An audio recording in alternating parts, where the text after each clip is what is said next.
All right. Well, here we are again. Welcome to El Corazón. We do have a special guest today. Johnny, you wanna introduce our special guest? Man, I'll take the honor. Been knowing this man about 30 years. At first thing I heard from him is he sent me a message, said he was going to run me over when he seen me. Oh, Yeah, but I'd like to introduce my father-in-law, Johnny Bustamante. all right, all right. Well, welcome, Johnny. We're glad you're here. Well, thank you. Thank you. It's a pleasure being here and El Corazon. I mean, it's a real honor. Thank you very much for inviting me. Amen. Well, let's get into this. Could you tell us a little bit about your story and the legacy of the Bustamante family here in Waco, Texas? Okay, well, the Bustamante family. Well, you know what? It's like I said. Basically, I'm going to start with my dad because Okay. there's plenty to talk about, and Sure. then we go from there if there's time. And if Maxi Bustamante. yeah, Mr. Maxi Bustamante, and Okay. who was his dad was Pablo Bustamante, and my grandmother Natividad Bustamante, and they're a regular Waco fixture. My grandparents were founders of Sacred Heart Church. Yeah. They were some of the very first ones there.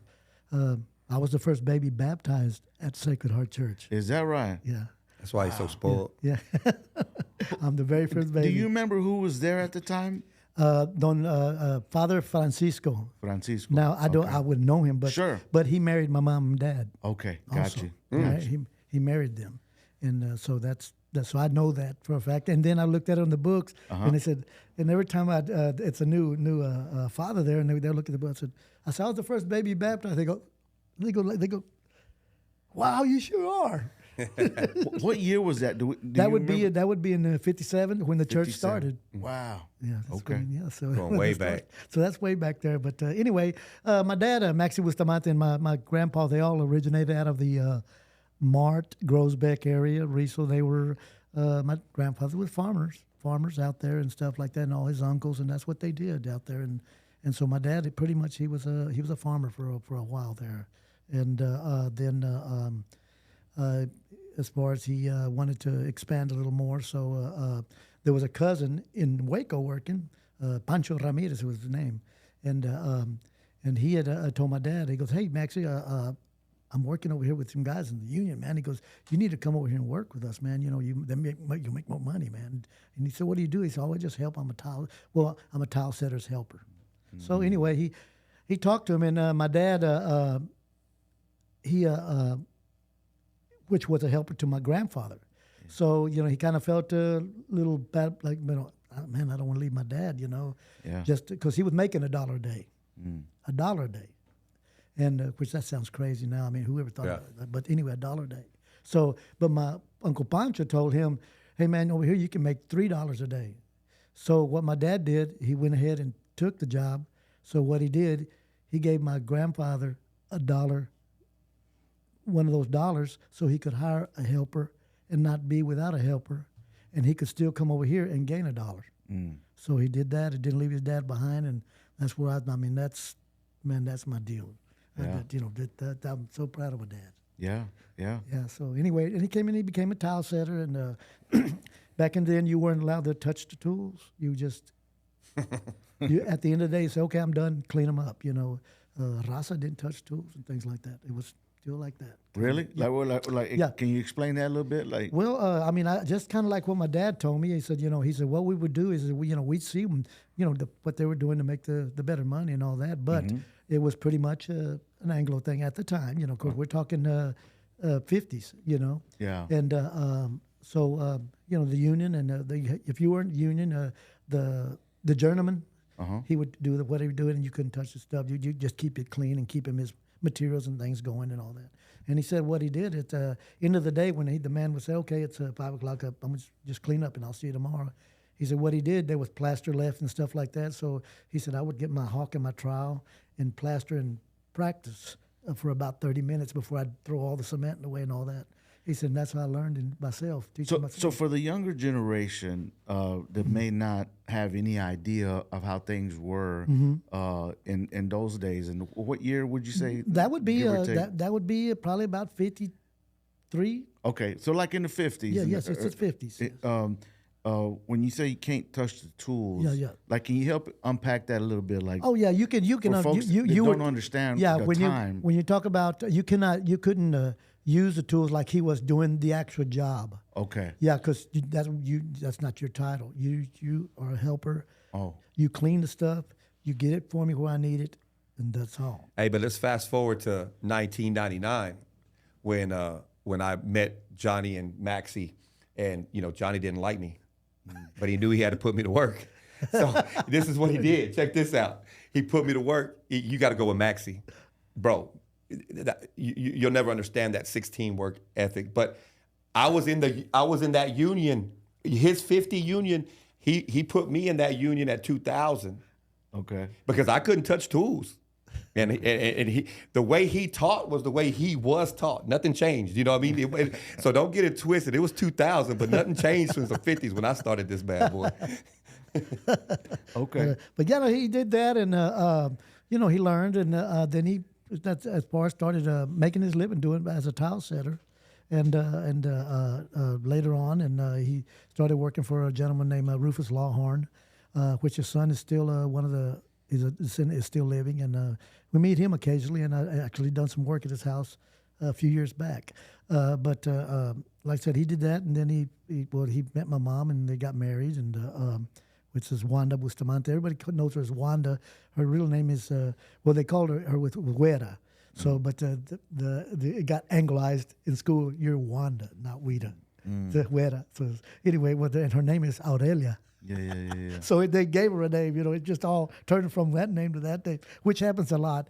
Or like on the birth certificates, I was seeing some birth certificates the other day, originals, where my grandfather had wrote down my dad's name, and they had it like Marceliano something, and his name was Maximiano.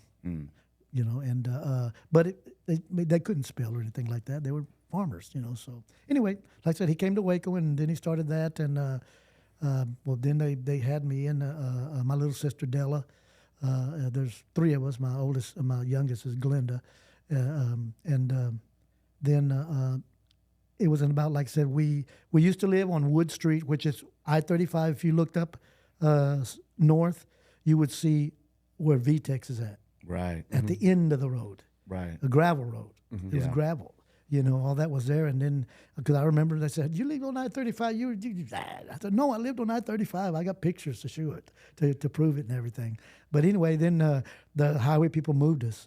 They moved us over. And the house, original house, sits right there in front of what used to be the gymnasium of University High School on 25th and Bagby. Okay, that's where I was raised at that house, meanwhile. Okay. Now it's a Hilton in front of it. Right across the street. That's where Grandma's house was, right? Yeah, that's where it's at. Yeah, that's Grandma's house. But anyway, and then from there, we moved down 2-3 blocks down to 26th and Baylor, 1320 South 26th, and there's where I was raised up to the house still sits there. My mom and dad still living there. And my dad here recently has passed away. It just something happened, man. And anyway, my mom, she was just still living, and we're still going on, going on with life. Some things are blessings, and sometimes we don't recognize them, as blessings. We think something's wrong, something's bad, but you start understanding it a little more later on. It sinks in, and you start realizing that things. My dad was already fixed to be 90, and a little deterioration there, but he was moving slow. But he's a man. He was a sound mind, and he was still driving. I got that truck out there that he was driving. Oh yeah. The day that he got hurt. Yeah. The day he got hurt, and 2 days later he passed away. But he's very a hard worker, and let's hard worker. Hard worker. You hear that all the time. Yeah. I've heard it all my life. Yeah. But that's not very accurate when you talk about Maxie. Beyond a hard worker. Yeah. He was one of those persons that if it's broke, I'm going to fix it first before I call somebody or whatever. Yeah. And he learned so many things. And that's where I kind of picked up on him, because everything that breaks, they'd fix it, because he said, hey, if you can do it, do it. My father pulled engines out of cars, put them completely back together. Rebuild. I watched him build them in the evenings when he'd come and get off work. and then put on coveralls. He'd go inside and eat dinner real quick and go outside, work till 10 o'clock, come back in, take a bath, go to sleep. I'm gonna raise my hand right there. That's no exaggeration. I told you I was in the 50s. We'd come home from work and I'm ready to chill. I'm tired. I was lazy, bro. I didn't never work when I was with Max. Then he'd get home, be like, "Oh, Mijo got a gig in Dallas. Oh, that's cool. We'll go Saturday." "Oh no, but I want to take the engine out and check all the bushings and everything, make sure we don't." Yeah. So we put out lights. So I don't go home till 12 o'clock at night because he had to check. I mean, he just would find something to do to work 24/7, dude. Yeah, yeah. He kept the band rig going. Yeah, he wasn't. He kept a good sized toolbox inventory inside the rig, and something break down. Hey, there we go. He could fix it. Would it be fair to call him the Mexican MacGyver? Yes, sir. I said. Literally, I seen him take right on the side of the road. He had a spare head. Who carries a head around? A head is on the top of the engine. I don't know if you know engines, but anyway, okay. There's two heads on the engines. That under there is the piston. He carried one in there. Okay, and he had trouble with one time. We were out in West Texas, pulling side. He said, and he had all his tools. He took the head off, and he had this one, and he put that sucker back on with the seals and everything. And wow! In about 3 hours, cranked that thing up, and we were going down the road. My one quick one, I got one that I got to share. It's about 3 or 4 in the morning. We just broke down. We were playing somewhere, and we broke down the stage, and we're on the way in, and the belt pops. Yeah. And I'm like, "Man, let's just call somebody to pick us up. We'll fix this in the morning. I'm tired. I'm ready to go." He's like, "Oh, no, I can fix this." So we go to the back of the bus, pulls up the thing. He's like, "Man," looks around, grabs a wire cord, speaker cord, starts going to work on that thing. I kid you not, 2 hours later, we're home. It's a fan belt. He turned the speaker wire into a fan belt. What? No, this was normal, bro. Yeah, no. I'm not even gonna get to you with the silicone. Wound it around enough. He said it's gonna get tight on its own. He said, and with the rubber, and he said it got tight on its own, because it had wire in it. If not, it wouldn't have done that. But he says there'll be enough wire in here. He said it did. It tightened it enough. It got us home. Sure enough. I'm not going to tell you all the things he did with silicone. No, the dude, very innovative. He was a very good. The man was an engineer. Yeah, he's an engineer. The man had a lot of knowledge. I mean, he'd learn a lot of things, and he'd pick up things. And shout out to my brother-in-law for taking that engineering to another level. Yeah. There you go. But go ahead. No, I was going to say. So let's get into the music. Sure. So because part of the it's a part of the Hispanic culture. Yes. Right. Music is, and it's a part of our way of expression of expressing who we are, and so let's talk about the legacy of that in the Bustamante family. Okay. And it seems like, I guess, did it start with your dad? Yeah, it starts with my dad because he always had the one that got him the job, Uncle Pancho. He played a little guitar stuff, and in the Ramirez family, which he was a Ramirez, my uncles, they always played a guitar or something, but not a lot, but they just played enough to have a good time. And but then my dad, which I think, like I said, in about it would have been around in 63 that I started noticing when I would have been about 4 probably then, and that's when I noticed that, because they were rehearsing in the living room, which. You got a picture right there. That's in the living room. No, the band right there. That band. Oh, this one. That picture was taken in the living room, right there. Can you see that? Okay. That picture right there. Show it. That's in our living room. Around that time, let's see who's pictured there. I know these gentlemen. Let me hand that to you. I remember these gentlemen. Which is this picture right here. This guy, youngest guy, was the drummer. This was Pancho Ramirez's son. Okay. My uncle's son, Julian Ramirez. Okay. Okay, and this is Porfirio Sanchez Sr. All right. As we know, Ace and Company, right? Ace and Company, Porfirio. Let's go, Delia. That's him. Okay. And this other gentleman was Roy Zurita.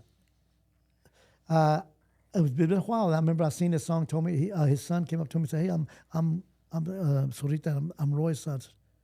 I said, "Roy, the one who played with my dad." He goes, "Yeah, I'm his son." And that was just one, like, a quick thing. And I said, "Wow." I said, and I don't know. I have not met any more of them. Now, I knew I went with his daughter to school. Yeah. I went with his daughter to school. But anyway, this is a picture that was taken right in the living room. These little chalequitos, you see these little skinny old ties, they're probably about an inch wide. But anyway, these, what was his name? The gentleman, he was a Ramos, he was a seamstress, what do you call it? A tailor. A tailor, yeah. A tailor, and he made these for them, these chalequitos and all that Custom stuff. made. Yeah. They were custom made, and they were real proud of them. I mean, they had little brillo on it. Brillo, which means shiny. Yeah. Shiny, Little you know. shimmer to 'em. Yeah, shimmer to them. And hey, they look like American Bandstand. Yeah, This is what the guys on American Bandstand were wearing. Right. We've been custom. See, we've been custom. So they were there, man. You know. So anyway, that's my dad, Roy Zorrita, and Mr. Sanchez, and my cousin Julian Ramirez, and So let's acknowledge. So this is the first time, at least on this podcast, we've referenced El Tiempo. But that's what you're holding up. Let's acknowledge that. Yes, this is No doubt. Mr. Ernesto Fraga was Come on the now. person with this, and Yes, you know yes. when I don't remember when he came into town, but the minute he did, I mean, he started right away. He goes, one of the first people he called was hey, we hear you have a band. What do y'all do? Can we learn some more about you? And they came up to us and asked us, and I know he was kin to some of the Fragas that lived here in town also, which again. I didn't know them. Now you ask my mom, they'll say, "Oh yeah, that's doña quien sabe qué." You know, Right, it just right. goes on and on. But anyway, they were very good people, and they were so helpful to the community because the community, such as what you're doing right here for the community right now, they did not have anything happening. I mean, that's why people said we need another temple or we need something like it to give us information. Yeah. You know, because that's how they knew. And you learn a lot of stories here. I mean, a lot of things about the community, upcoming events, things that where the raza were learning that they could go to these events, you know, and something or get help. And things like that, or they would let you know job openings and things like that. Things that they were really helping the community as well as the entertainment people. But back on the tiempo, man, it was just it was almost prideful. Like when you grabbed that tiempo out of El Chato, that was my thing. I think I would get my tiempo out of El Chato, and it was just. I remember walking out with it. It was, man, I'm set for the month. I got my tiempo, and I know every dance that's gonna happen. I know the new year. I know everything. It was my like. I don't want to call it a Mexican Bible because I feel like it was a big instrument as far as the career, the music career, and help my dad and help everyone. You know, these are stuff that they were doing when they were my dad here. Of course, we were at this time. We already were the LA band. But they wanted to know history, such as yourself right now. Yeah. And this is where we were learning these things. And at the same time, when we start digging, I wind up learning things too that I didn't know. You know, just all over again. You know, and so as it say, hey, well, I didn't know this, or let me ask something or that. But anyway, my dad, it was through this like this, and the program of KRZI. Which was Mr. Leonard Montelongo, who was KRZI. he was our other. Man. Our other. Hold on, I've been missing out on the. First of all, let's give a shout out to Ernest Fraga and the tiempo. yeah. little pitazo for him. Yeah. And then KRZI, man. That's way back. Man, is that which one was the one that would say chile, tomate, and cebolla? They would do that. Now there was some chili, tomate, cebolla, but Somebody they would remember use that. it. They would say he would Mr. Montelongo, who was a postman originally, and but his family. I went to school with him. I grew up with them too. Really? Yes, and then he was so helpful in our careers also, and also the public information.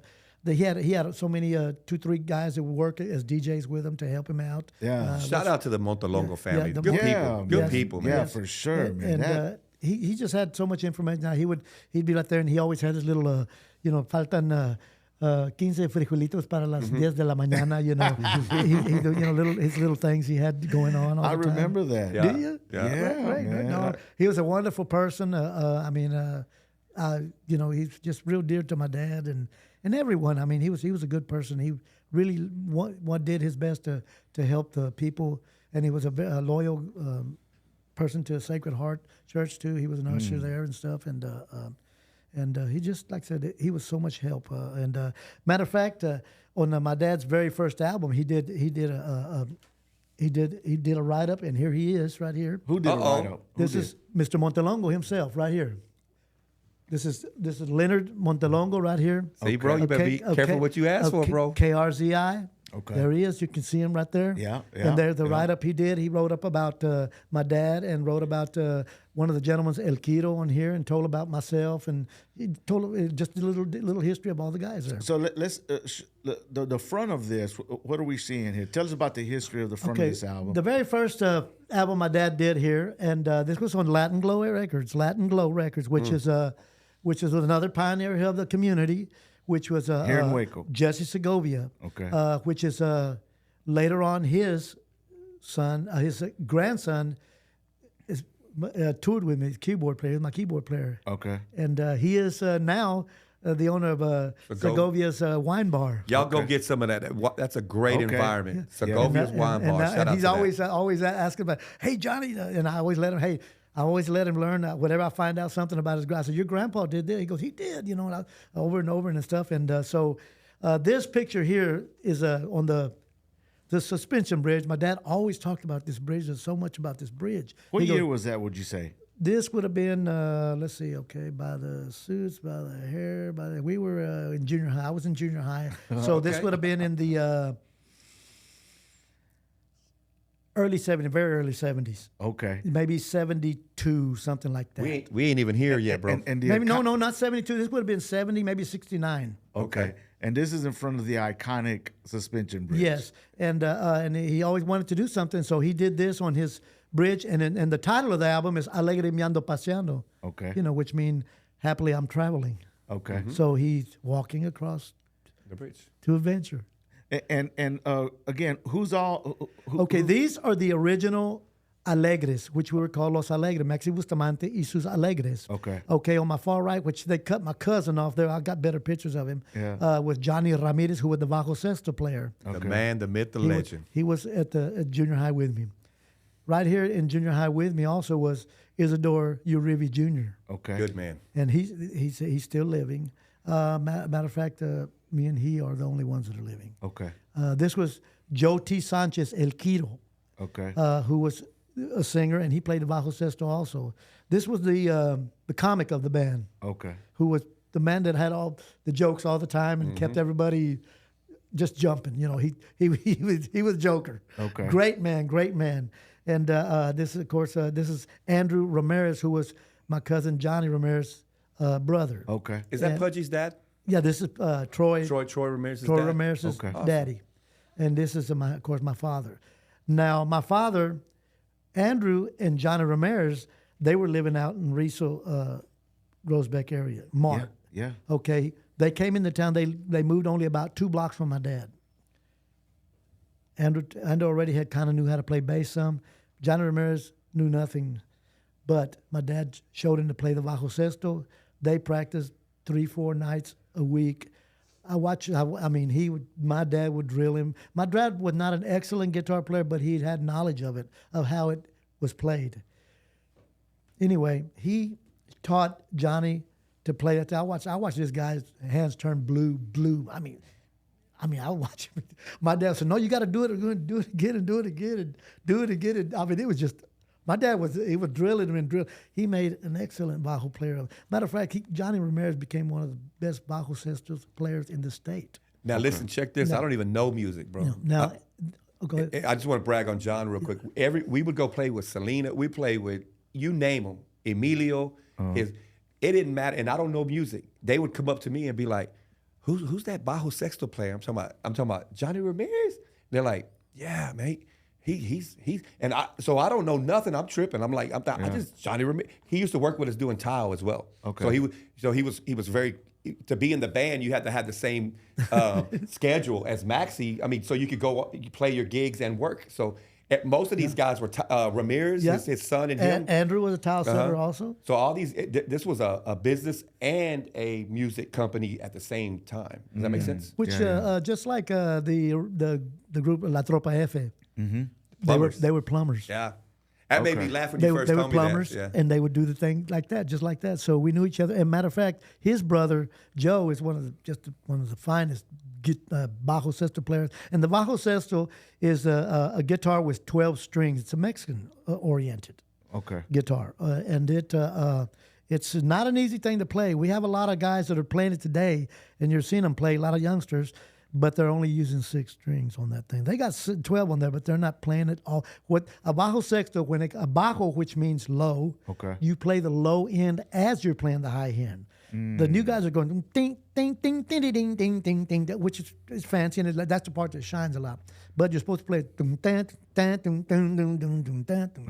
other words, you can follow yourself with a bass and the guitar at the same time on the same instrument. Interesting. So that's a bajo sexto. A little bit of an art to it. Oh yeah. Oh no, it's quite an art. It's quite an art. Yes, sir. And there's I got some bajo sextos. That's another story. Oh yeah. But anyway, my dad was so proud when this thing came out. I mean, we were all just like, we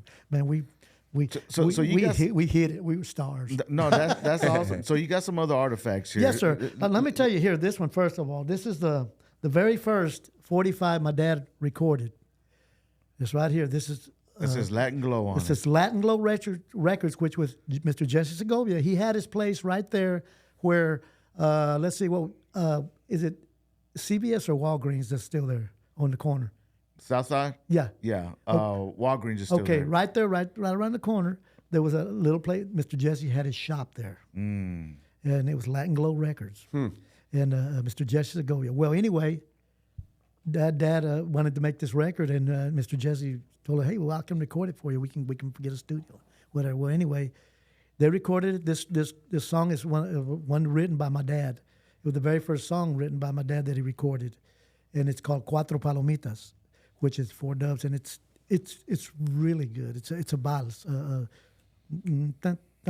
balseada. Yeah. And it's really good, and this caught fire. It caught a lot of fame. This was a song that Dad was known for, Cuatro Palomitas, and he was very proud of it.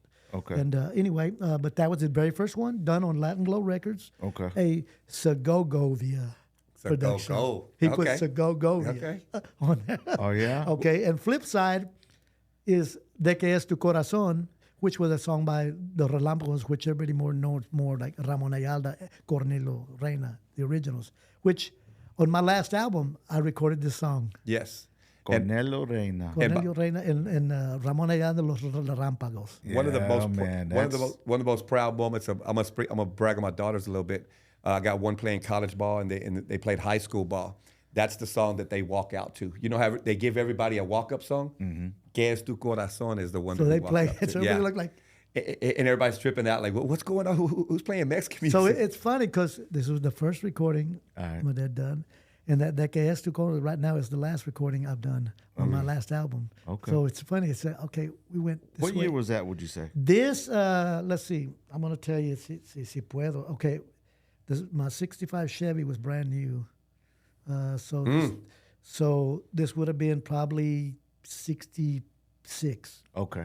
Probably 66. Okay. And I'm gonna tell you, we went to they have what they call a press copy, which is the first one that runs off before they start pressing those. Yeah. And it's about this big, and I gotta find it. Because I remember Dad had to pay $10 for that thing to get it. That's how you made more of them? No. That was just your copy. That's the very first run before the master. Before they it's a mini master before they start pressing them. Okay. So anyway, and man, he said, man, they got the first press of it, man. It's like we got to go to Dallas.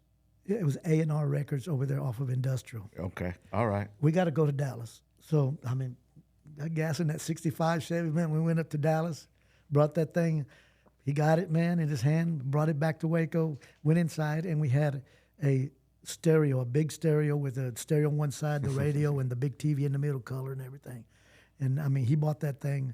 And I'm going to tell you what, when he put that needle in there, man. That was a moment. Shoot, I seen him cry. Yeah. Really? Yeah. When he put it in there? Yeah. He played that first song, man. What an experience. It was something. Well, dreams come true. Dreams come true. So, but anyway, that was that record there. Okay. And of course, I have some others, and this was a. What's on the back of that record? The other one. This was De Que Es Tu Corazón. This that was Cuatro Palomitas. That's the very first one. Okay, now this was the very first song that I recorded. He had me record. Okay. I'm on Latin Glow Records too. Okay. My first 45, I was 11 All right. when I did this song. It was called El Guajolotito. He wrote it for me. And we sang the heck out of that song. I mean, we just sang it over and over. And these are singles, is that Single. right? These were single 45s. Okay. And like I said, this was my very first recording. I was 11 years old, I remember. Yeah. And then Mr. Jesse Segovia also had a morning program. They would come on during the week. Started at 5:30 in the morning. Where was that located? Man, I can't tell you, but the one that, and it was Oscar, his son, who was the same age as me, and he was always with him, man. And he was down there. He'd worked everything there was to work. He was at the shop when Dad's not here, but I'm running the shop, and it was just everything. I mean, he was little, Oscar, and you asked me where he did that. I don't know. I did never, because I never went to where he was doing the station. Sure. But it would come on at it was called let's see. His was his Chile Tomate Cebolla. He was something. He might be the original of that, Mr. Jesse. Okay. He was, because I remember, and my mom and dad would turn the program on in the mornings and it would be over like 7:30. I mean, they didn't give him a lot of time, but they gave him a couple hours. Well, we heard Guajolotito on there. We heard Latin Glow recordings on there. I'll tell you, we did hear that. And the back of this one was Te Suplico, which was another real popular song that Sonny and the Sunliners did at the time. Sonny and the Sunliners. Yeah, Is that Sonny Osuna? Yeah, that's Sonny Osuna, the Sonny and the Sunliners. And I told him that time, and it's been a while since I've seen Sonny. The last time I seen him at a fanfare we were doing together over in Las Vegas at Bally's. We were doing something at Bally's, and he had the booth next to me, and we were talking, and he goes, Bustamante, you just did a new album that Bob Gallardo's over there telling me about it. I said, yeah, Bob did the album for me. He goes, hey, man, he said you did Cien Años, which is a very popular bolero. Okay. And he goes, man, that was one of my favorite songs, man. He goes, I heard what y'all did. He goes, man, that sounds fantastic, man. He goes, that was one of my favorite songs I did on my entire life. I said, really? I said, wow. Well, it's an honor to do something that you like that much. Yeah. Such a big artist. So exactly. So for Sonny Osuna, of course, there's a lot of music, but what would you say is the number one song that everybody would recognize that Sonny sang? God, that would be... if there was one. Well, there was a... I know there's a lot, but if there was one. Well, right now, the most recent one that of the generation we're in probably would be Reina de mi Amor. Okay. Yeah. Tu eres la reina de mi amor. That's the one that comes up to mind. Yeah. Okay. Tu eres la... Ram recorded it. Okay. Ramiro Ram recorded it, and some others. And that Huge hit. That would be the kind of one of the last ones that the hits that he had. Okay. And they would recognize that one. But but that's a big one. Yeah. Yeah. And, okay, I'm gonna continue ahead. Yeah. here. Yeah. Go ahead. This is the second album we did, and also, like I said, the same guys here, las mismas máscaras, the same masks. Yeah, Los Alegres. Los Alegres still. We're those Los Volume Alegres. 1. Volume 1, we call it Volume 1 because this was on Dad's original label after this. Okay. Can you talk about the picture really quick? Like what's this in front of? Talk This about is the in history front, there. the convention center was being constructed. Okay. It was being constructed. The fountain, they had barely turned it on about 2 weeks. Wow. Trying it out. This is some rich history. Yeah, they were trying it out. The convention wasn't open. It was still under construction. But that fountain, they were trying it out. So we would say, we'll take a picture in front of that. So Still there today. anyway, so it's funny. We walked from this bridge. This is where we were going to the convention center. Across the street. Yeah. Isn't that funny? No. So like I said, you go into your future. So here we are at the convention center that just got built. That's huge. So anyway, and these graphics were done by a gentleman called Arthur Ratisse. I don't know if anybody might know. He was a graphic designer. He was a graphic designer at that time. Now you didn't have the computers and all that. This is when he drawed everything freehand and did the overlays, the orange, the blue, the clear. And I have these original flip-flops on this. I just couldn't locate them, but I do have them. Yeah. And he lived right behind us across the creek. And it's funny, all of us. So he drew all that by hand. Yes, he drew all this by hand, and he would it was all hand done, and then he would perfect it. Sure. I mean, I watched it. He had the deal that looked like these booms that we have right here with the deal on it, so nothing would move, and it just moved real where there's no shaking or nothing going on. Yeah. But he did all the graphics, and this was our very first label, which Discos Alegres. Okay. So that's why it's volume 1. Okay, gotcha. And we took some more pictures back here, some little candid things, But anyway, and the photographer was my mother. Oh, so she took Shout out to Johnny Bustamante. My mother did this picture and that picture. Mm-hmm. My mother was a camera buff. Wow. She's a camera buff. She still is today. Yes, sir. I mean, she was showing me. She says, "Well, you not give me a picture of Dad." And I went on. She pulled out this album. I said, "Mama," she goes. I said, "Mama, I can't start looking at all these." I started looking. I had pictures of. Oh my gosh. Anyway, and I said, "That one." I said, "I've never seen one with what I'm going to show you here in a minute." But anyway, same guys. Andrew Ramirez. Now here you can see my cousin Johnny. You can tell we were in the polyester stage. Yeah. Another thing about the polyester. That suit, and that suit my mother made was a seamstress. She made those suits. She was my seamstress. Straight custom right there at the house. So I would go to school and I would have the things they were wearing on Superfly. Wow. Ain't nothing changed. My daughters grew up all their dresses growing up going to church. Yep. All matched by that same seamstress, Wida Bustamante. And she still sews. Still sews My today. mom is 87. Wow. Anyway, but she made all these clothes and shirts too. Everything. I mean, these shirts and all. My mom made them, and his mom was a seamstress too. That's something else. His mom was a seamstress too. Her Janie Urivi. She's still living. Wow. And Isidore lives with her now, and she was making his clothes too. So we had we had in-house everything. Custom. Wow. It was amazing. People say because at school, I would go dressed all jitty, you just go back and say, "Man, Bustamante, where do you get that stuff?" I mean, we can't go downtown and buy it. I said, "You can't." I said, "My mom make this stuff, and the only thing is I had to go to Flag Brothers in Dallas to buy the 4-inch heels. Those were kind of hard to find in Waco. Yeah. I had to go to Dallas to get those. The G-Fly. But anyway, there we go. That's the Discos Alegres, and this was my dad's third album, right here. Which we called it the White Album, like the Beatles had a White Album, right? Okay. Mm-hmm. This was Maxie's White Album, and it was just Los Alegres Volume 2. And these are the guys back here. Now, we did change, things changed. Some of the guys got out, but we changed a couple of the guys. Mm-hmm. We only changed one. Other guy that changed was this guy back here.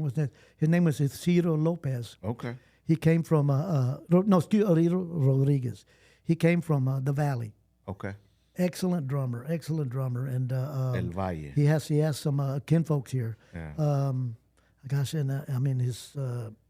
That was his uncle. I'm trying to think of his name. He's a bass player, great bass player. Played with a lot of guys all out of San Antonio. But anyway, he was an excellent drummer. Played with the original group called Los Babies. They were out of El Valle. No, the Sailors. Excuse me, the Sailors. Okay. He played with them down there, and they were a well-known group. And then here we are. Everything's getting a little more updated. Now we got an afro happening, and it's just everybody. Now we're doing laid back, kind of just laid back. Now no suits and things like that, but a lot of original material in all of these albums, which I own everything to it. Now this, after we got a little more modernized, it was still Los Alegres. Okay. This is the last album my dad done, and of course now everything looks more up to date, as you can see. The graphics are more nicer and all of that. Still, Arthur Ortiz doing the graphics. Wow. And that's all out of Waco. Out of Waco. Arthur Ortiz. Shout out to the graphic art designer. I hope he's. I haven't heard him in years. I know he was living out toward Waxahachie or something, and he was a photographer too. So he did photography, so he knew graphics and all kinds of things like that. And wow. And in this one, we changed. Remember, we since then we had Andrew, Johnny's brother, didn't play no more. Joti Sanchez didn't play no more. Isidore didn't play no more. So this was the new groups that was later on starting to become the LA Band. The LA Band. Which that's another whole segment. But anyway, and this was my dad, Rich, wrote the Yo Ya Quiero Estar Contigo, which I recorded that, re-recorded that again on my my albums that I did with Warner Brothers. Okay. I re-recorded it, and that was good because they knew I had a pool of material. He's got a pool. This guy comes with a pool of untouched material, which is what they want. We want original stuff. So the companies, what they will do, they will send you like 10 songs, which will come out of their publishing. Right. And they'll say, okay, select 7 of these, and I need 3 originals from you. This is every project. This is how the trade-offs go in the record business with all the companies. And usually those 3, you have to turn over some publishing to them. Nowadays, you don't do that no more. But back then, we had to do that for trade-off to get into the big-time labels. It was just part of the game. If you want to be on Sony, you want to be on Capitol, you want to be on Warner Brothers, you had to give them something that they could have and they could keep for a while and make money off of. Because they weren't asking you for no money. Yeah. We're going to put you out there with all our strength. So they were the ones. That's how you get in all the Kmart's and the Walmarts and all these where they used to have records. Yes. But anyway, this album here, which was volume 3, we did this at Little Joe. We recorded this at Little Joe's studio at Buena Suerte Records in Temple. And the one of the engineers was Cruz Garcia, which is you might know Cruz Garcia Jr. He's a sound man, and he works for one of the local churches there and does a lot of productions. And he was a renowned soundman. I mean, this guy did soundman. He was known everywhere. He was known throughout the. I mean, he did shows. He had such royalty that they did shows with Carlos Santana. They did shows with really a lot of stuff like big that. Time. Yeah, big time. And he had such royalty as an engineer that most engineers, when they're running concerts, you come up there, I want to. No. You're not going to touch this stuff. You tell me what you want. I'm going to do it for you. You don't touch it. You don't touch none of this equipment because you weren't known well enough to do that. Right. And of course, they're going to have the top-notch equipment that you can get in the concerts. Well, when they'd come up there and they would like to say, this is a Cross. They called him Cross, which was Cruz Garcia. And they said, oh, Cross? Okay, just go ahead. I'll be back. Let me know what you need. Yeah. He was respected. And big time, bro. They let him have the board. If you went to the Tejano Awards, he wouldn't walk down the hall without shaking everybody's hand. Yeah. He was the man. And so he became my sound man too. Became our sound man. For how many years? Decade, right? Yeah, he came for about 10 years. Yeah. And he helped us tremendously. He developed a more commercial sound for us. This was a step up from everything because we did this in smaller studios, all the other stuff. But this was actually a studio that Joe recorded in. He had his own. When you say Joe, Little Joe, Little Joe in Temple, yes, okay. Little Joe, and so we recorded there, and like I said, now we had, this is Johnny Ramirez right here, still the Bajo Sexto player. We incorporated Mr. Joe Davila now. Joe Davila, who's still playing. Yes, sir. Joe Davila he was a great. He did backup singing for me, and he good singer too. And we incorporated Mr. Rudy Monreal on the drums. Oh man, Rudy Monreal on the drums. I mean, you probably knew Rudy. A lot of people. Rudy's a fixture here in Waco. A lot of people knew Rudy Monreal. Knew Rudy Monreal, and of course my dad and myself there. So and this was taken. This picture in the bar in the Hilton. Really? We didn't go far. We were one block area. So it's funny. He went like here to here to here in the Hilton. Yeah. Wow. Which at the time. But that was the Mecca, right? Yeah. I mean, that was the the most gorgeous hotel in Waco. Yeah. And at the same time, I'm going to give you a little piece of history here. My dad's company, we were the ones that did all the tile work in that.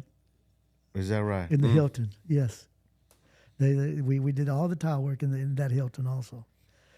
So it's like it's funny. It went from here just to there to there to there. So you had said you got. You said, was it RCA? Who did you say that you got signed to? Oh, this was after that. This comes up later. I got signed with Warner Brothers. Warner Brothers. And so what did that mean? What does that even mean for those who don't? Okay, I'm going to tell you. I was working with let's see, was it the time? Was it then? Yeah, I was. I had gained some nice sponsorships. I had some local sponsors. Mr. Hack Branch, he would help me, which was with Anheuser-Busch. Okay. And also the one from what's the other one? General, I don't remember his name. Dudley Haas. Okay. He helped me a lot. he had Miller Lite in Waco. Those guys were very instrumental in helping us get into some of the big shows. Oh, okay. Well, but anyway, Those have been shows like the fair and stuff yeah, like the that, fair, right? things like that. I remember those were good gigs, good paying gigs you get too, good right? pay gigs, and you start getting recognized because hey, someone's actually putting their stamp on you. Yeah. They're approving you. You're getting approved here. You're getting approved there. Which, So you were sponsored by Anheuser-Busch and Miller Lite? yes, at one time it was a Miller Lite, and then at time was Anheuser-Busch. Those were more like Here out of Waco. they were community Local, type yeah. local, but they were good sponsorships. Right. Later on, like I said, we'll get into it'll probably be another show, but because I know you guys are limited on. But anyway, like it ran into where I got a national sponsorship. I got signed right in St. Louis, Missouri, to Anheuser-Busch, a national sponsorship. Now that was big time. That's when you're that's like the race car drivers and all that stuff. That's Okay. Those are the big ones, and we started doing that, and that was all by just the original footwork. Okay. Which back in the day you had to do a lot of footwork. I mean, you had to knock on doors. You had to go to several events to get recognized. I mean, and I want to thank also the LULAC Council of Waco at that time. LULAC. Which I was a member of. Okay. And a lot of people were members of. Well, hold on, I know who you're thinking about. That guy that was in the office faxing like 55,000 fax for you. There's a lot of people that helped out. Johnny Gonzalez. That helped us out there. But through LULAC, I got seen not as a musician, but I was investigating. I was after a sponsorship. Okay. I went to a lot of the national conventions, local conventions, state conventions. I got to know all the who's who were who, and all of it. And I started meeting everybody here and there. Okay. Hector Garza, who was the main guy who would help you in, Dan Modis, who actually was a cousin of David Modis, the singer. Okay. They were these guys were all national. Okay. And I went to, just a different, the National Council de la Raza. Those events, they were there too. I went to more conventions in that time. Okay. In 5 years, trying to get me a sponsorship. That I wanted that big sponsorship. And that's what led to that. Yes. And then what did that mean after that? Well, what it meant was once you got signed there, then they got you in national concerts. Okay. I was playing Missouri. I was playing Michigan. I was playing Toledo. I was playing, you were playing the big concerts in Texas. You were playing with all the big guys. You were playing with La Mafia. You were playing with all the guys, which La Mafia at the time was kind of small, but I got to know, that's another story too. I was the first one to meet them here in Waco and stuff. And Is that the story you said that they came to your house off Richter? They came to my house 2 times. I Richter. know them real well. So tell us about some of that. Yeah, because he lived off Okay. like 2 houses off the I-35 on Richter. Okay, so. all right. I'll dab into that in a minute. But we were Los Alegres still, so we're good. Okay, we were still Los Alegres. Okay, and we were playing, and Mr. Montelongo booked La Mafia at the Waco, at the Motolista. Okay. The Mojo, as people know it. Shout out to the Mojo. Yes, sir. Still going. Yeah. Yep. And at the time, Mr. Jesus de Leon was the president. Okay. Vidal de Leon was vice president. Shout out to Vidal. Vidal, the man. Which a lot of people don't know now, right quick. Vidal de Leon played with my father. I learned back this in 2 the weeks days. ago.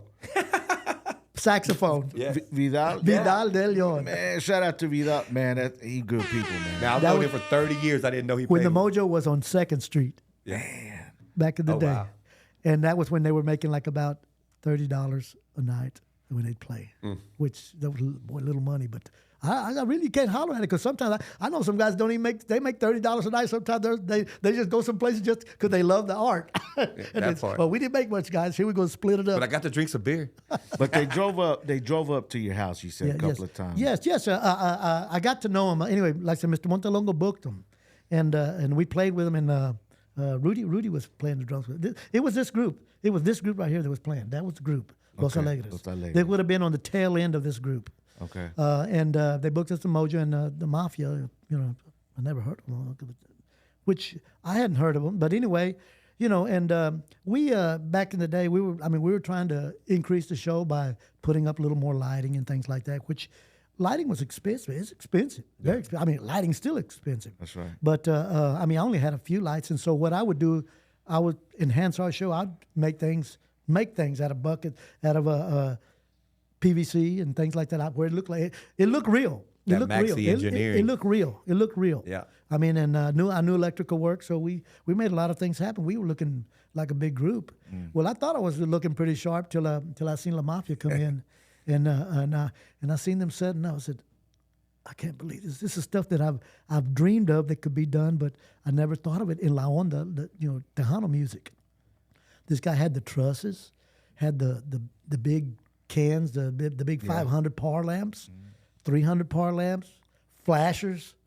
I said, oh my God. And he had the booms. The whole thing went up. And he had a curtain all the way around it to build the audience so you could see all the streaks and the lights, the X's and everything happening. I said, I've never seen that before. And I've always thought of it. I said, I know you could do it, but I never ran across a group that did that. Well, these guys were some young cats. Oscar was about, Oscar and Leonard, they were about probably 16, 15 when I met them. This was been in 1980, 79. 80. Okay. 80 is when I met them. Okay. 1980. They came, and man, and I watched the show, and I mean we put on our best show, man. I knew what was coming. I put on my best. I did my best. We did our best, for what we were, caliber we band we were, and I met this kid, and it was just different. They had a lot of rock mental in them. They put on a great show, and the first song that they played. Okay. And I just like, the first song they played, When Two Doves Cry. Oh yeah. And they were all grooving and stuff, and they were dressed, and I was like, oh my God, this is a fantastic band. This place should be packed. What's the matter with these people, man? Anyway, and I watched the show, and these guys were good. I mean, they were killer, man. And we got done, and and we talked a lot. And he said, man, he goes, Oscar, I mean, which was, and he was at an early stage. His singing wasn't matured, but he was still a good singer at the time. Now he's fantastic. You learn and learn. His Spanish is fantastic. He's international. Yeah. International star, Oscar de la Rosa, known. Yeah. Which I'm very proud of. I haven't seen him in quite a while. Yeah. But if he ever sees this, hey, Oscar, give me a shout out, man. Johnny Bustamante, man. I still remember you, man. Yeah. Anyway, but anyway, they came all to your house, right? After that, not that night. Well, anyway, let me tell you about a little bit about him. He was a little. He showed me. He told me, man, you young guys are really good. He says, he goes, you sing real good. And then I had this coat on, and it had Los Alegres on the back of it, glittery and stuff. And he goes, man, he said, that's a badass jacket, man. He goes, he went to call somebody out of the bus. Come here, man, come here. He goes, see this? He goes, turn around, Johnny. This is what we should be having. I tell you, we should have stuff like this. Why can't we have to look at this? Take a picture of it. Do something, man. So I said, oh man, I got something. Okay, I made the right track. I'm doing something right. I'm doing something right. So como quiera. Anyway, we met that night, and then of course there was another show after that at the convention center, and then we got to know each other, and he called me. We talked. We ate together that evening. And then they came over after that show that night, and they were all over the house. They were kids, all over the house, man. Yeah. But they were playing with the stereo and and all kinds of stuff. And they just had a good time. And another time they came over too. So it's like people were like, "No, guy came over to your house, man." I said, "Yes." I said, "They must like you, man." He goes, "They don't go to nobody's house. They don't trust nobody." I said. So with that, there's folks that from the culture, from the city that have heard of La Mafia, Lil Joe, Sonny Osuna, La Sombra. La Sombra. I'll go with the accent, maybe like Johnny. And then when they started La Sombra, that was a big. They one. played at my wedding. I hired. I called Tony, and they came over and played for Johnny. And then Jessica El went. Sapo, you remember that? Yeah. Come on, everybody.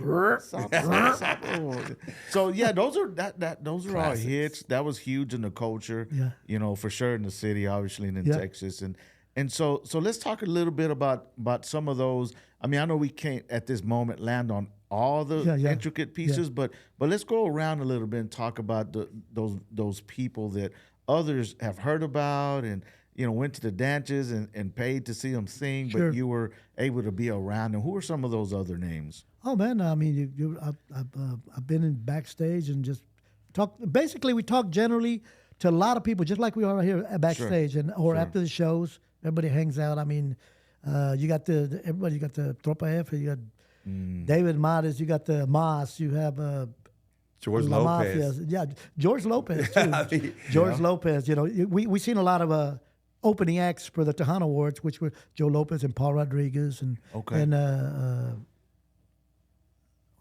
Conchita Alonso. Okay.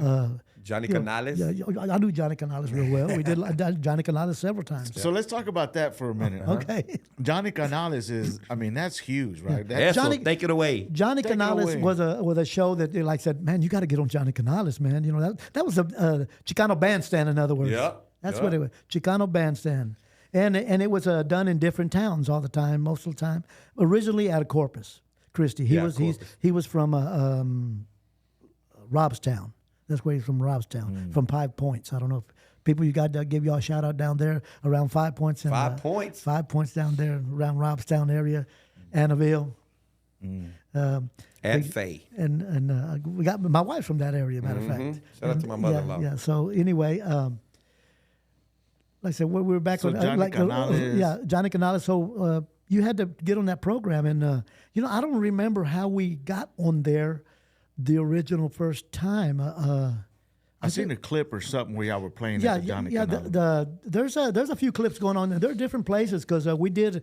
I did one in Corpus, I did one in Brown Convention Center in Houston. And I think one of the ones one of the boys told me, "Hey man, you remember the thing out in West Texas? We did it at the Raceway. It was a speedway. It was a racetrack." And this is a Johnny Canales. Johnny show? Canales out in it was Midland or Odessa, Midland. I think it's old, but it was one of those two cities, and it's easy to get confused in there. I mean, I was touring. We were doing a lot of shows with Emilio, and I remember we did Odessa. When you say Emilio, you mean the Emilio. Yeah, Emilio Navarra. Yeah. Which the reason I said it's easy to get confused. I get confused with those two towns because then we went to Lubbock on the third night. We were out there, and they had a curtain at the place called Crystals, and it opens up like that, and then the people right there, as close almost as you are to me, right there, and I hear. I mean, I go, hello Midland. Yeah. I was in Lubbock. That's why when I see these commercials, these guys do, I said, I know that feeling. I've done it. Been I know that feeling. Just touring everywhere. Yeah, you get in the towns and towns and towns, and then my compadre Oscar, I go, compadre, we're in Lubbock. Hello, Lubbock. I'll tell you what. I said, I'm going to apologize for this table in front of me right now. I'm going to buy the first round. Get these people what they want. I apologize. And they went, ah! So I made friends right quick. Change the narrative real quick. I real quick, and I brought them around, and then we were great. And they loved us that night. So in your time, in the music industry, was there ever a time where you crossed paths with Selena and the family there? Yes, yeah, we did. How so? I did a few shows with Selena, and they were just good people. I mean, Pete. I mean, me and Pete got along so well. Who was Pete? Pete Astudio, who was her backup singer. Pete. Okay. He kind of ran he ran a lot of the everyday things. Yeah, and then Abby, her brother. They're all good folks, man, and they were just hard. What about her parents? Did you ever get a chance to talk I with did them? not. I only know her dad, Okay. Abe. And we talked to him quite a bit. Me and Johnny, we had a few meetings Do you with remember him. the meeting we had at Mi Tierra? Yeah, it was yes, very casual. Yeah, and this was when I first met John, so it was like, to me, like he's saying these names because he got used to it. Yeah. I just started dating Jessica, and I'm like, so he started to take me on the field, and I'm like, bro, like this, like we chilling with Selena, Avi, La Mafia, like I'm starstruck, but I ain't showing it. You feel me? Yeah. Playing it off. You're playing it off. And that when the national sponsorship you had with Bud Light. Yeah. A quick story on that. Me and Jessica were in Austin, went to watch a Selena show, and I had the Bud Light jacket. They gave them how many jackets did they give you? 10, 12? Yeah, we always would give that to everybody. So a the jacket. old band had one, and I don't even know if I got one. I borrowed somebody's out the closet. But because I was always part of the band. But we're wearing it, and we're at a Selena concert. She stops the show, bro. Like, I want you to know how big, I'm going to brag on them a little bit. the show, they stopped the show. Like she's singing a song in between songs. And when you says, saying she, hold on, let's get this right. You're talking about Selena. yeah, Selena. Okay, so But she stops. She's seen the jacket. The jacket had Bud Light across. I mean, and it Johnny had Bustamante, concert yeah. edition here. Like you couldn't mock this jacket. You had to have it. Had to be. She stopped. She says, "Hey, come up here. Who you play with?" Oh, you know, I ran with it. Johnny Bustamante. I'm in the band. You know, we chilling. And so that's the type of relationship that when he says he's run with these guys, it's Wait, crazy. are you saying right now that Selena stopped the show? I ain't gonna say stop mid, but in between a song, like sing the song. Okay, I want to make sure we get. But still, you talking about Selena? We talking about thee. And she asked you a question. Yeah, Selena did about the jacket. Now let's get it twisted. I don't care, but she asked you a question. I don't care if it was where's the restroom at. Yeah. I'm talking about. Yeah. She asked you a question. Yeah, but I just want to make sure we got that understood. That's it. Yeah. But keep going. But to even make that even where it's even more real, y'all had everyday conversations, right? Yeah. Yeah, you talk to people normal. Normal. Just like that. You just talk to them. Like that's not a big deal. Like you're saying that, like you. But I'm watching them. They converse. They talk about how's your mom, dad. How's it? I'm like, bro. So that was you know people ask me what did you felt you got out of the music the most, as you move along, the monies get better, all that stuff. What got better, it was nice too, but I think the most biggest thing that I got at it was the camaraderie, that I got to know these people and they seen me as one of them. I mean that was my biggest goal. I mean my biggest goal was to get recognized where, Jay Pettis, that's Jay Pettis, my keyboard player. Voice. Sotero plays with him. He's probably plays with him. He's been playing with him about a year and a half now. Which he started with me there and stuff, which is another story. But anyway, Jay, there was a band that I sang for about a year and a half in between when we stopped a while, called Aviso out of Houston.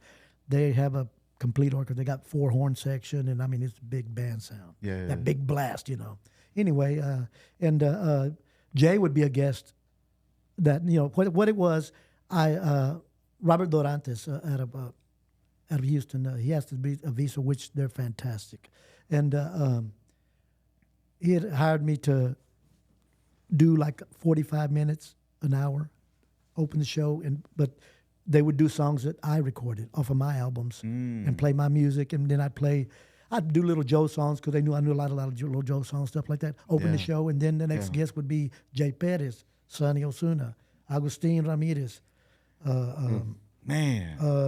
Augustine. What's his name? I can't think of his name. Joe Posada. No, Joe Posada. No, but I'm saying you. But I knew Joe. That was my favorite song. Joe Posada. Yeah. I know Joe. Yeah. Joe. So what can you tell us about Augustine Ramirez? Agustin Ramirez, well, he's old now, but he's still a character, man. One of the nights I did with Agustin, we like I said, we would do a build up. The show was big. I mean, and you had to be as we were going through our parts of the show, we'd stop saying, "Hey man, you know what's coming up next?" We go back. Augie, I said, you're not talking about Agustin Ramirez, are you? I said, man, do you know how many times in Waco I played with him as Los Alegres back in the day with Maxi Bustamante? Man, I said, man, he would come in, man that door, and he would be dressed, because he had they called him El Indio, because he had a song called Sangre de Sangre de Indio que corre en mis penas. He had a song. So on an album, he was dressed like an Indian. He had the leather with the little the fringes and all that stuff, and on there, and then he'd wear the feathers and the stuff. Come in with a full bonnet. He walk in like I said, you remember that? He goes, yeah, man. He come in walking in with a like a full bonnet, man, up to the stage, man. El Indio, they call him El Indio at the time, You said, yeah. I said, I knew El Guti. I known him, and I played with him several times in Dallas, and we got to kind of know each other there. But did he write the what's it called, the Paloma Déjame, that song? Paloma, déjame ir. Did he write that? Yes, stuff? that's his song. That's his song. Okay. Bro, you know about that? And Bro, I grew up jamming on. And then there was stuff, another one he wrote called Vino. Okay. Copa que me das el vino. Okay. Si tú pudieras hablar. What about Tres Ramitas? Did he write that one? Las Tres Ramitas. I'd like to say that, but Las Tres Ramitas, that was a big one. I don't know if he wrote that. I don't know if he wrote that. It was hard to say because a lot of times. Hey, I'm impressed right now. A lot of times they wouldn't put down who who wrote the songs. I don't think he did Tres Ramitas. Now, the one that did Tres Ramitas also was those Hometown Boys. They did a good job on Tres Ramitas. That's the only way I knew it. Yeah, Hometown Boys did it. And the only way I knew it was Augustine. Really? Yeah. God. Well, he got a lot of. Yeah. There's a lot of good songs. I realized afterwards. Now he did the El Barco Chiquito. Yeah. You remember that? Voy a aviar un barco chiquito. Yeah, that one. Those were his songs, you know. And I don't think. Talking for a lot of those artists, they didn't make royalties like they should have because they didn't. They were. It's like all artists. I mean, all artists. If you tell a band that's been playing in the garage and they're really good, and you tell, hey man, if you write me 5 songs, good songs, and give them to me, I'll put you on a label, and your mom will be able to buy your record at Target tomorrow. They had a sign. Oh man, she does. I mean, hey, where we sign? Yeah, You know? I mean, yeah. you know So that. that's basically like ghostwriting, basically. That's what it was. Sir. Wow. There was a lot of it in there. But these were great artists, and he still plays some. And it's just, those are now my, how you call it? My heroes were Little Joe and Ruben Little Ramos. Joe, yeah, Ruben Ramos. And the reason is I was hooked on them was because they were regulars that came to Waco. They played at the Waco Missions. Yeah, they I remember. As a matter of fact, Mr. Peter Duron, who passed away a while back, I remember him telling me, he goes, Johnny, I was the first one to hire Little Joe at the Missions. He goes, you know what I paid him? Little Joe and the Latin, I paid them $50 to play that night. Yeah. What are we talking about? What 60s? 50s? 50s. Okay. I paid them $50. And we played with Little Joe and Ruben. We played with them. I mean, it would be fair to say 80 to 100 times. Yeah. Those we were the for guys. them. They came. That was like every day. We're partners. I got several pictures of them together. Little Joe. We opened for them. But they were quite a my bit. heroes because one thing is because they were Austin band and that it would come here. But the reason is also we didn't have radio. We would hear nobody. Yeah. We only would hear when we were coming back from the clubs from Dallas. Yeah. At 3, 4 in the morning, Yeah. what they call La Rancherita de Monterrey. Yeah. Which was coming from Monterrey. Yeah. Baja California across the mountains, and it'd go all. They had the strongest signal in the nation. Wow. And that's another thing. Like when I first started getting with John, we would go to Dallas, San Antonio, and he was already on the air. You know what I mean? Yeah. And on the air, and we come to Waco, and I'm listening to some music, and I'm like, man, how we not on the radio in Waco, but we going to do radio stations in San Antonio, Dallas, Austin. It was always weird to me, like we never got that home. There wasn't enough.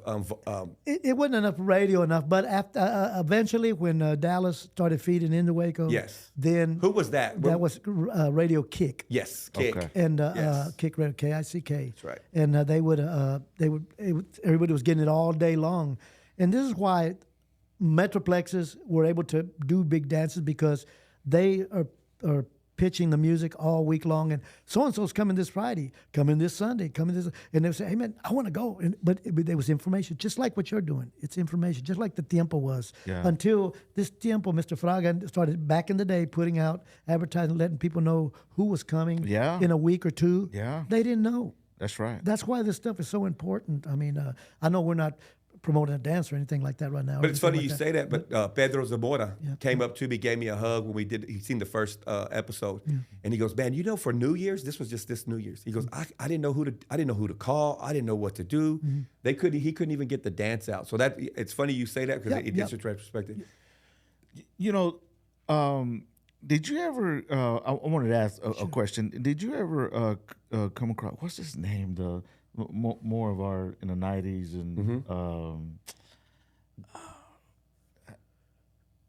Cine, the Cruz de Madera. Oh, Michael Salgado? Thank you. Yeah, I know Michael. I know Michael. Yeah, can you tell us a little bit about that? I presented him his first Tejano Award. Yeah. Is that right? Yeah. Man, tell us about San that. Could you Antonio. tell us about that? Michael Salgado, he comes out of, they were originally out of,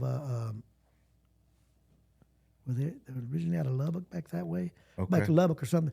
They were called, just like the Hometown Boys, they were, I think he was originally called Los Originales. That might have been the Hometown Boys or he. But anyway, that's the area he came from.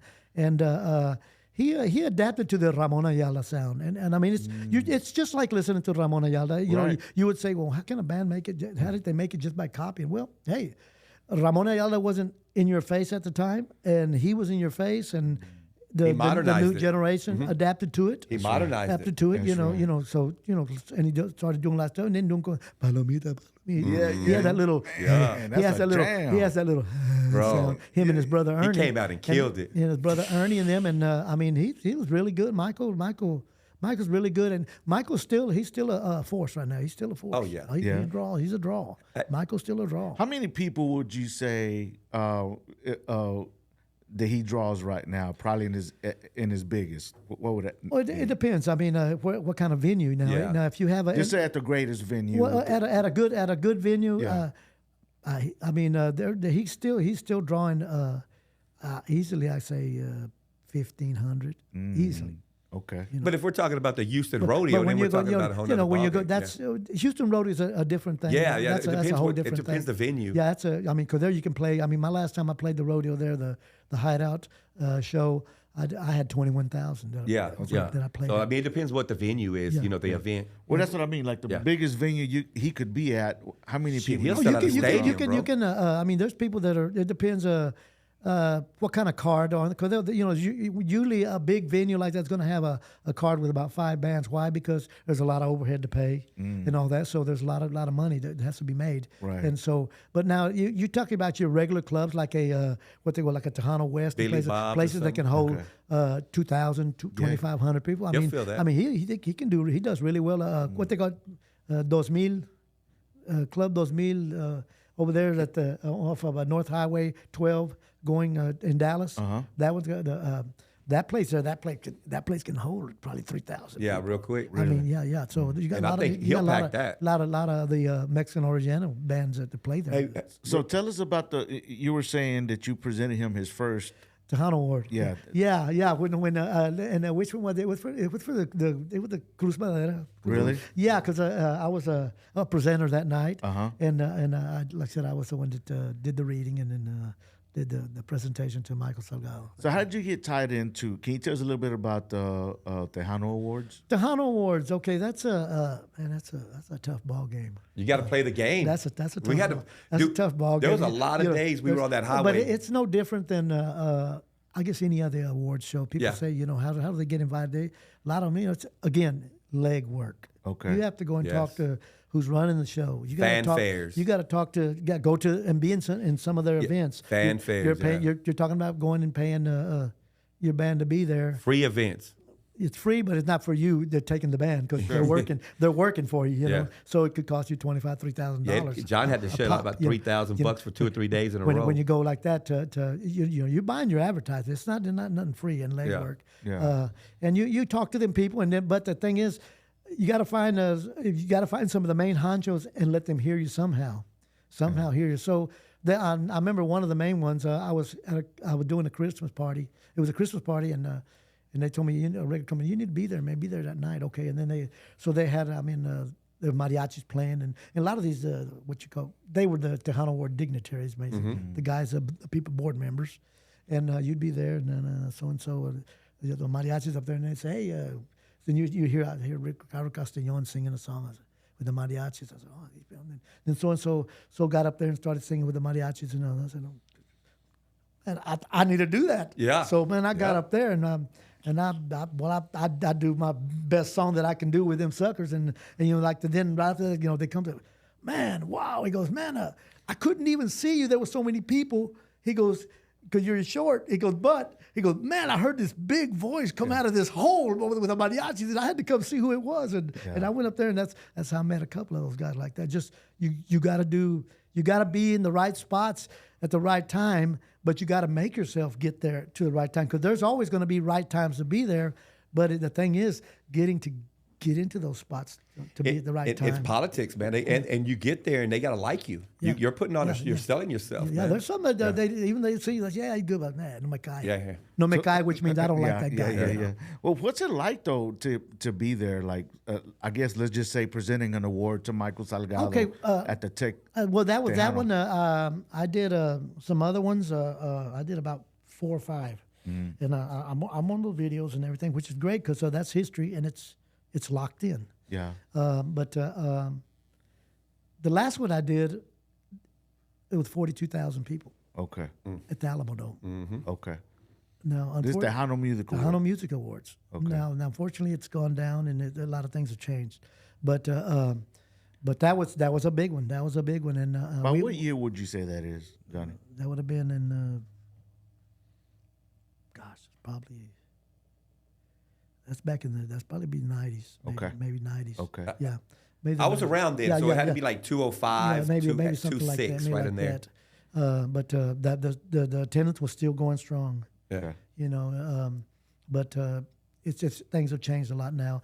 Record companies aren't there no more. We don't have Capitol. We don't have Sony. We don't have Warner Brothers. We don't. Everybody's have independent. Everybody's going independent and stuff, and so that means the guys that they got hey Ama, you got any money? You know. Yeah. I know. So a few of the major artists that their moms helped them do this last album to stay in the group because you know it's just when those companies were there, it was great because you had 4 to 7 albums guaranteed. That's a project for 7 years. Yeah, coming out one every 9 months or 10 months. You were it's a lot of work, but that was. But no money out your pocket. But you're right. It's not out of your pocket. It's all just. Leg work and going out, but you got to be out there playing. You can't go say, "Well, I'm going to go work and I can't work. I can't play this weekend." No. It's you work. This was when your work went this way. This all of a sudden I'm one of the guys on the road. Yeah. You're a label band, so you got to be out there playing, and you play some of the major shows and all that stuff, and you get sponsors to help you and whatever. So 42,000 people there at the Tejano Music Awards. And it's a good feeling, man. Yeah, yeah, man. You get up there. Let me tell you about that. It's just like being at some of the big concerts. I mean, I did several big concerts, and it's a high, and it's a high that all artists want. That's why some of these guys have been out there for years, and then they don't find themselves after it all goes away. Yeah, you know. But I mean, to say all these eyes are looking at you, and you say, all the people on my left, and you say, all the people on my right, yeah, they're looking at you. You got the command of all of these people. Yeah, you know. So on that last one, like I said, was 42,000, and Stephanie Lynn was my partner that night. She was with me too. And matter of fact, sad to say, that was the last show that Selena did. Mm-hmm. That last show, and she was in the same quilted little padded purple outfit that she was buried in that night. And but anyway, like I said, that's still a power. And I remember, and when I was going like that, and talking to the people, they were hollering. All I could remember was from the what was the show where the skaters and all these gangs and what was the popular show where I don't know they were at Caesar and all this. The guy named was Caesar, I said, "Orale raza!" I said, "Can you dig it?" You know, and I said, "Can you dig it?" They just kept on, man. And so anyway, it was fantastic, electrifying. It and sounds like. and after that guy, one of the main guys, boy, man, he goes, Bustamante. He goes, man, wow. He goes, "Can you dig it?" He goes, man. He goes, "That was awesome." He goes, "We hadn't heard that since I don't know when, and the people just loved it." We would go back to San Antonio, and the people with the in the board of that would always come and say that. Yeah, I mean, first thing they say to, "Can you dig it?" When they would see you, they would. Yeah. That's kind of it's on film. You know, it's on film. It's on there. Hey, bro, I'm gonna have to go back and look at that. Hey, real quick, can we touch on that? All this is big stuff outside. Yeah. Can we touch real quick? Like, let's talk about real quick the band after this. And this is why I want to do it. I want to get some for the next show.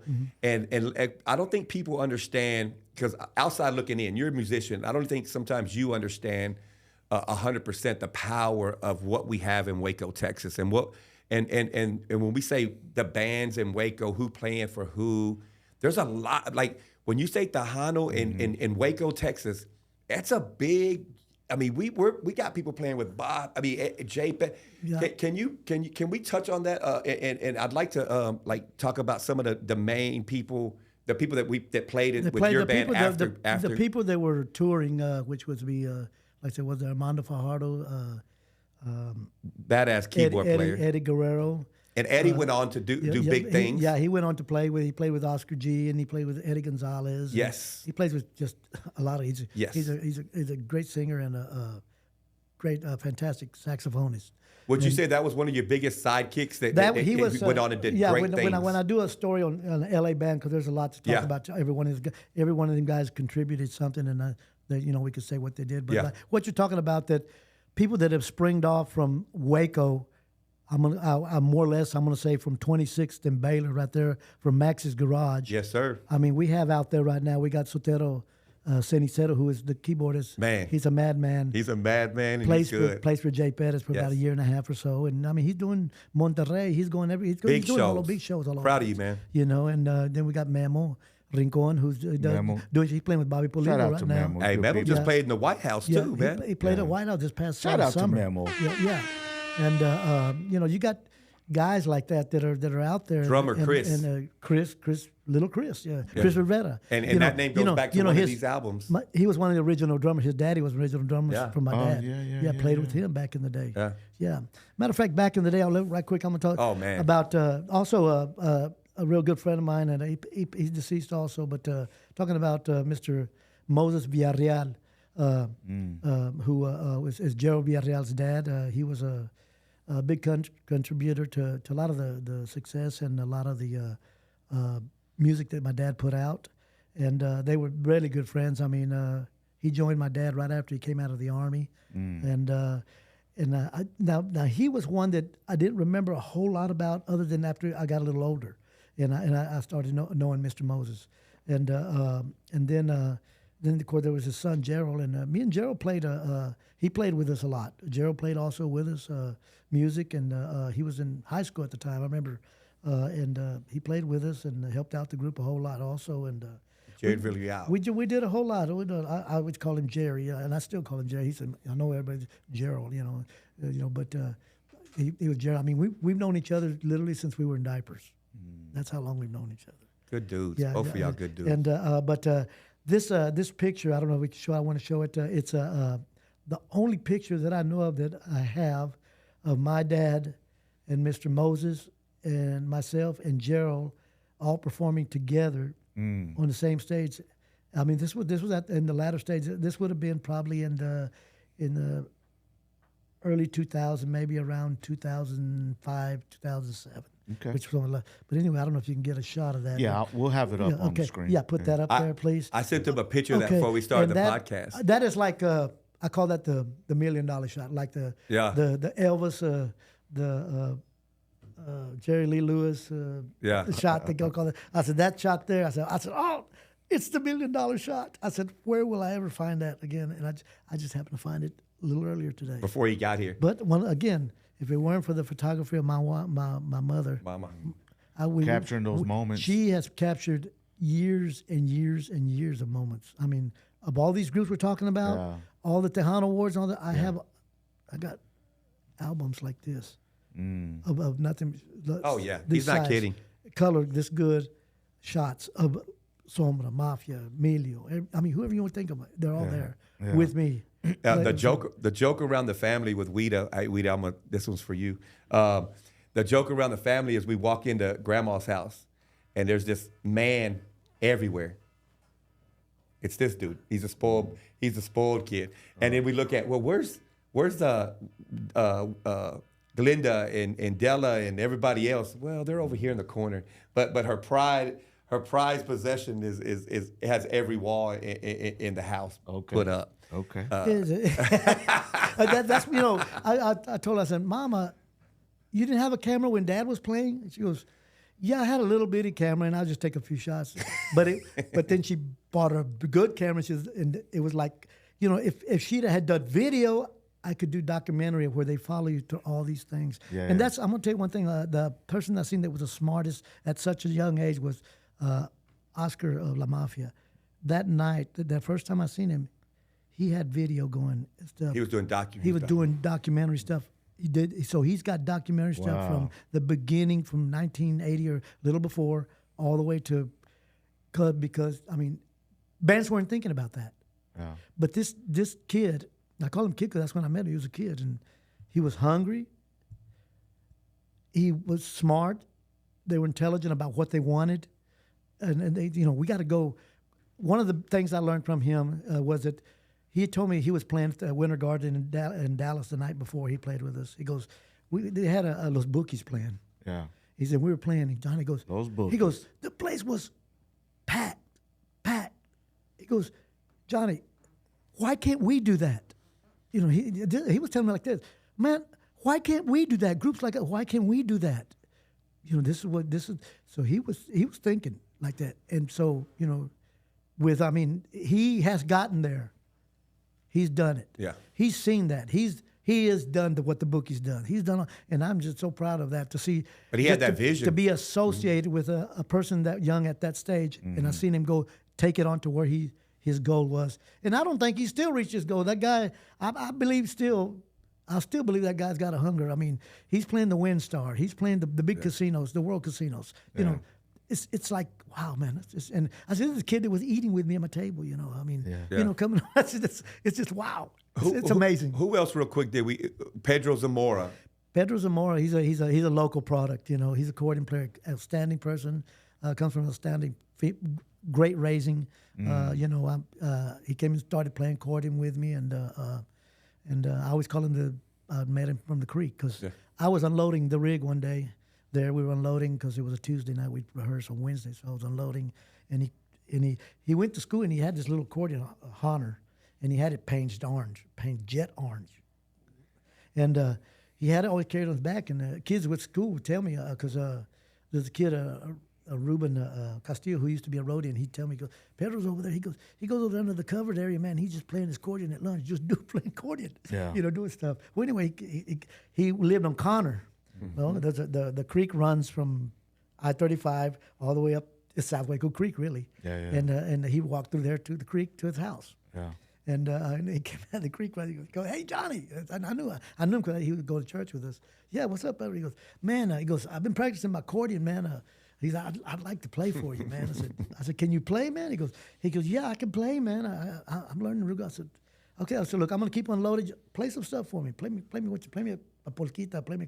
So he was playing me some stuff, and playing me some stuff. And I said, that sounds real good, Pedro, man. And at the time, he would be about probably 13, 14, maybe at most. And and I said, "Man, it sounds good." But I said, "Have you ever played with somebody with a band with timing and everything going on?" He goes, "No, I haven't." I said, "So," and I remember he came and he did it. And it was rough. He could play by himself like a guy play by himself, but you never play with somebody. Hey, there's a time you got to stay on. You're not playing just live free.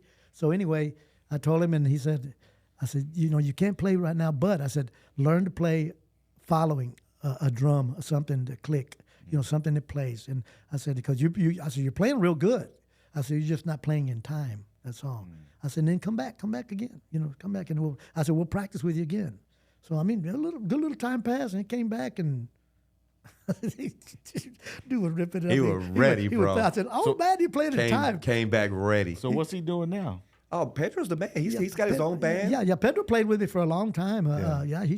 He went out with me touring and stuff too. Really good families, mom and dad, real good people. And he's got Zamora County line right now, which Joe Davila's his bajo player. Joe Davila right here. Okay. They just played at Worms, right? Yeah. I don't know. I seen him at the.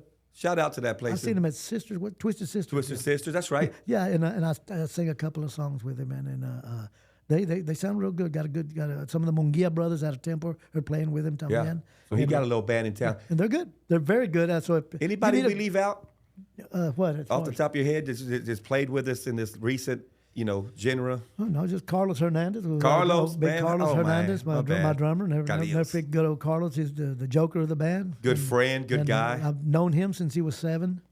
Man, known him. Well, shout out to all the, because I'm sure we could be here forever. Yeah. Well, that's what I want to do. We just do a segment, and when y'all want again, just give me a holler and tell me, hey Johnny, we're going to talk about that, and I'll get a bunch of photos and things like that, and we can just make a time of it. I like. Well, let's just give a shout out right now to everyone out there who has been instrumental. Yes. in the music industry from the Hispanic culture. Yes. Because I'm sure there's a whole lot to Oh, yes, unpack there. you but, know, but shout out to un pitazo for everybody and out we there. haven't, never touched on Mingo Ramos and his sons. Yeah. That's another. Mingo Ramos Ramos played with my dad too, Yeah. and his Michael and Mingil and they're still going. Melton, Johnny Joe. Melton, Yeah. Johnny Joe, Johnny Yeah. Joe's lady. Johnny That's Joe's right. an excellent singer, good, Yeah. great musician, Yes. Talented. fabulous musician. Yes. I'm sure his dad watches and is very proud of him. I mean, he's excellent. Johnny Joe's. We threw Ace and Company and them out there earlier. Yeah, and so, but all these people are out there, and the thing is, like I said, it started off from that little garage. I mean, it's just, it's amazing, that little garage, and so I. Like my dad, I know he's smiling right now. So Big time. About it, Yeah. and that we're recognizing him and all the folks, So and people always say, hey, Maxie, he was like the Godfather of Waco. Everybody he's everybody's Godfather, the musician's Godfather. I said, yeah, Maxie's a legendary man. He's done a lot. He influenced and helped. Like I said, everybody gets somewhere by the help of somebody. There's people, I did this. No, Amen. you don't know. I know, Kevin. I know. Look, somebody helped you Yeah. get to where you are. I don't care how good you are. Yep. Somebody helped you somewhere. That's right. Everybody puzzles in. I know we're getting to the end of this segment, but I got to personally come out and get a personal real quick. You just hit exactly what I want to touch. Everybody has to have somebody in front of them to change. You sure do. And now that I got you on the show, I got to let you and tell you thank you, man. Like you're who made me change, and you and Maxie, being proud and being not shameful of someone helping. And you reached out, you gave me a job. My brother's still making a living right now in Houston. I mean, we've helped. That's another thing we didn't talk much about Maxie on. We talked music, but if we count the people that are laying tile and making a living, feeding their family right now that he taught a trade to, that's a whole nother segment. Yeah. And I got to say something for my wife because this is a must. But just proud, man. I remember watching your mom and dad watch you and be so proud. Yeah. And as a dad, when people always go up to me like, man, I like the way you're a dad. I just copied them. I look at my girls and I'm proud of everything they do. And y'all set the foundation to be really good. And I owe y'all thank you out loud to the Bustamante and Villarreal family. And one thing I'll share with Maxie before we end that segment is one of my best moments that I know is he was my everyday grandpa. Mm-hmm. He picked up my kids from school every day. Like Weeda's with us every day. She eats with us almost every night. Yeah. So it was just a different love that we had there and special. Yeah. And I just remember how proud he was when he would be at the land and just look out. And I tell Jessica, man, he was staring for like an hour, 2 hours, and just a few tears would come down here and there. But he was just proud. He had a lot of pride in the piece of land that we live in.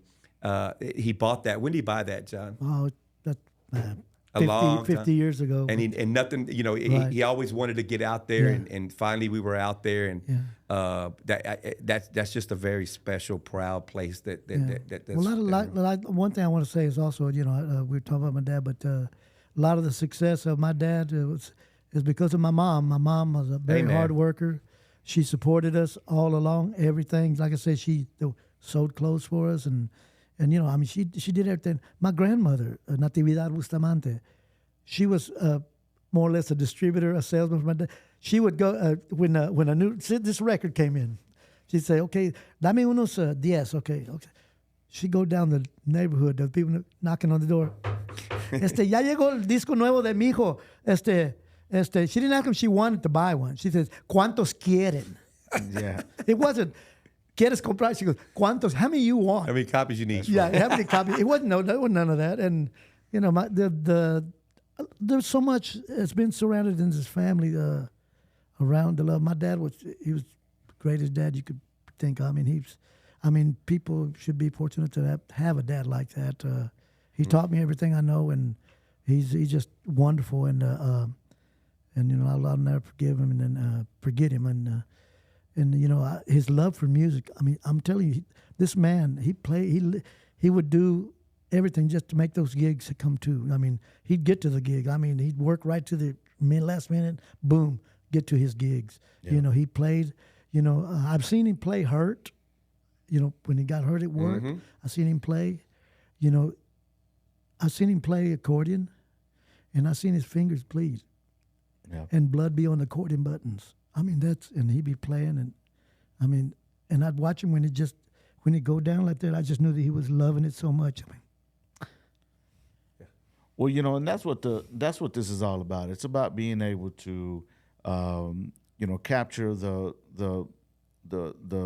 culture, the richness of our culture.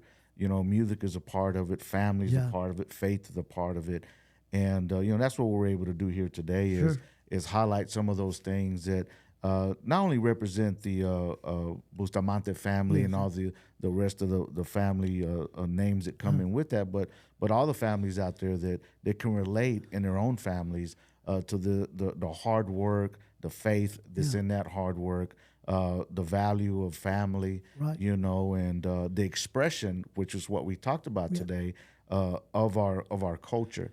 And so it's been a great time here today with you, and it's been wonderful. We'll have other opportunities, but and thank you, bro. Yeah. This was your idea. We sat down and talked about episode 1 after me and yours, and this was your idea. And once you said it, it made sense to me. But I appreciate you looking out and making this opportunity come. Yeah, thank you very much. And there'll be plenty of opportunities to continue to unpack the variations of our culture throughout the city. Rich history of our city within the culture of the Hispanic community. It's never ending, and you know, like I tell you the thing about the family thing, for listeners that are listening, you know, if you still have your grandfathers, grandmothers, or your parents are up in age or whatever, hey, talk to them. I mean, you might, you know, everybody gets busy. I know that everybody gets busy. Talk to them, because you need to find out your family history. There's probably a lot you don't know about. You got to go and pick their minds, sit down with them, ask them, hey, what about Grandpa, your dad? Okay, who was his uncle, or who was his? I mean, the more you do, because all of that, you're gonna find out is gonna make that circle. You're gonna meet somebody that is tied in somehow like that. It's amazing. I mean, you know, I wish I still had more time, and you know, I talk to my dad all the time. I mean, I go and said I could talk to him easy, because I guess maybe I got up in age, but we were around at the time when we were young, when all the tios and tias, they would come and visit your cousins. They would come. I don't care if they lived in Michigan. They'd come down once a year. They'd visit, and they'd bring all 10 kids or whatever. And I mean, and you knew your cousins, and you knew who their sisters were, and everybody like that. And we're losing that. We're losing that. I mean, a lot of kids they don't know past their first cousin, or you know, that's it.